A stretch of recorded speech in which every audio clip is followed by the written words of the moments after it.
Hi, I'm Darren. And I'm Anthony. And this is a special episode of Decoded because we just got done watching Apple's WWDC conference. It's keynote, to be more precise. And so much for trying to predict what was going to happen. Yeah, well, that's an hour and a half that I'll never get back. First off. What I was going to say is that we were right and we were oh so wrong in so many places. Yeah, First off, no hardware. No hardware, which is, okay, it's a developers conference, I get it. It's just that they've been known to do hardware there, so people were anticipating it, but that's all right. So let's just go ahead and jump into what they actually did announce. Yeah, let's talk about that wonderful translucent design that they kept saying throughout the entire presentation. Well, I mean, the presentation was basically split into two. You had your OS X 10, which they have named Yosemite, which is continuing with the landmarks in California. They moved on from Big Cat, so and then of course the second half was iOS 8. Those were two things we knew were coming. So we just didn't really know exactly what the details were, and obviously now we do. So going to OS X Yosemite, some of the things that I picked out. Now I think these things are interesting. They're not necessarily the most original ideas. No, because they're playing catch up with what I've had for about 3 years now. But that's fine. Go ahead, continue. But tell them what I've already had. Okay, he doesn't like Apple. We already know that. Okay, let's just continue. It's not that I don't like Apple. I just wish that they would catch up faster. Yeah. Well, we got the design. And what's interesting about the design is that it's more akin to the iOS 7 look than it is to Mavericks. So basically what they're trying to do is they're trying to unify their design across all their platforms, which I enjoy. That's kind of the theme if you think about it. Right. The whole theme is just unification of all the devices. Exactly. And I think what's interesting is that you have he kept bringing up the translucency of the windows. Yeah. He was very fascinated with the translucency of the windows.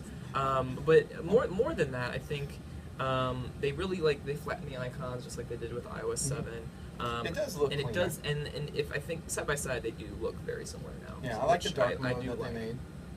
Dark mode's nice. That was a smart move. In notifications, I like that they added the Today tab, which now gives you kind of this Google Now look at everything that's happening in your life at that moment. It also has third-party applications you can bring in. Sports Center, you can bring in eBay. You can bring third-party apps. Exactly. That's perfect. I think I use the notifications panel, the notifications center rather. Yeah, and I think having answer in the notification panel right away, which is good. Maybe get a message or something like that. Exactly. So, so I like that. Spotlight got an overhaul. Spotlight is just the magnifying glass, right? Now it's kind of like the Alfred search that was in Windows. It's like you click. It just brings up everything. Yeah, it'll search out to websites such as Wikipedia and other. And it said other top websites. So I assume that means they set it up. Yeah, whatever algorithm they're using. And also it'll search for obviously what you're looking for. Spotlight is used for, which is to find things on your computer. So it'll do that as well. Also, I think one of the coolest things from OS X was, and this also ties into iOS 8, which we're going to talk about in a second, is the continuity. Yeah. That I liked. Right. Okay. That was cool. That was good. Continuity is kind of like this blanket term where they have a bunch of different services under it. One of them is called handoff, which is, let's say I have.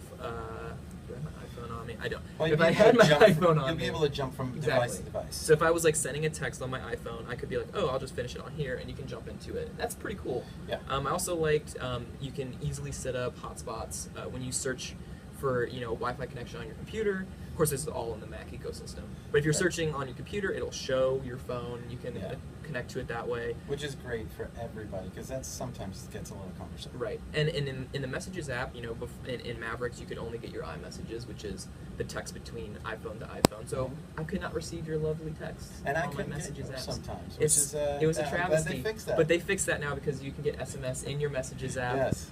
Because your phone and your laptop's not connected via Wi-Fi. Yeah. And you can also take calls on your MacBook. That I'll say that. It's pretty cool. Pretty spot on. That's probably honestly the most useful.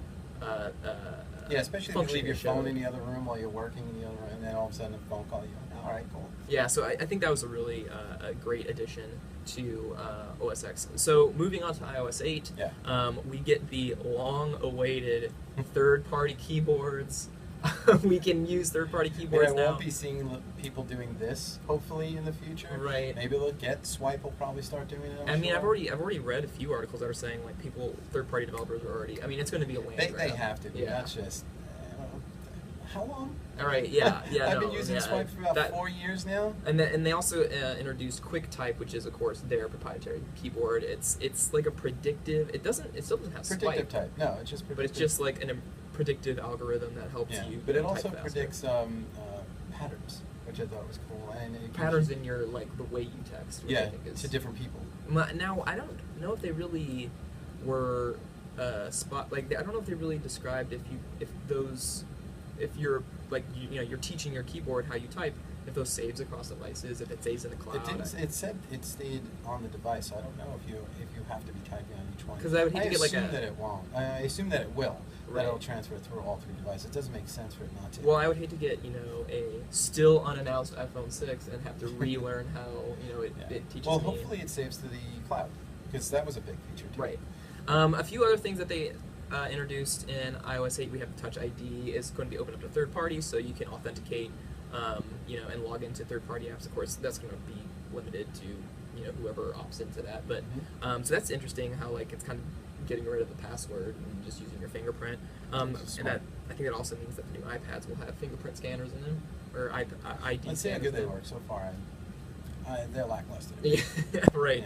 Yeah. And then really the rest was a lot of exciting things for developers. We saw the developers conference. Right, exactly. We saw the Health Kit, which is going to be their health platform. It was originally thought to be called Health Book. They obviously changed the name of it. Right, so everything's going to be unified under one app from them. So I guess all the third parties will now start talking with developers and just slam it under one roof. Which is kind of similar to what HomeKit was. Yep. HomeKit is also they have a list of partners, and it's going to try to unify the experience all under one roof. So the unification across everything I thought was genius. Mm-hmm. Everything else, I think they could have said it in about 20 minutes, not an hour and a half. But well, how those go. And then the last big bit of news was they introduced the Swift coding language, which got huge applause from all of the developers in the conference. It's basically just another coding language for Apple, and it's an update to Objective-C. Easier, faster, and works across OS X and iOS 8. Should we talk about the translucency again? Because they kept talking. Do we need to go back to it? No, we're done with the translucency, and I think we're pretty much done with this quick review. Okay. There was a lot to talk about here. Read our review online. And keep your eyes open for the hardware that must be coming at some point. It has to come soon. All right, well, as soon as we know about it, we'll tell you about it. I think that's it for us. Yep, I'm Darren. And I'm Anthony. And this is Decoded.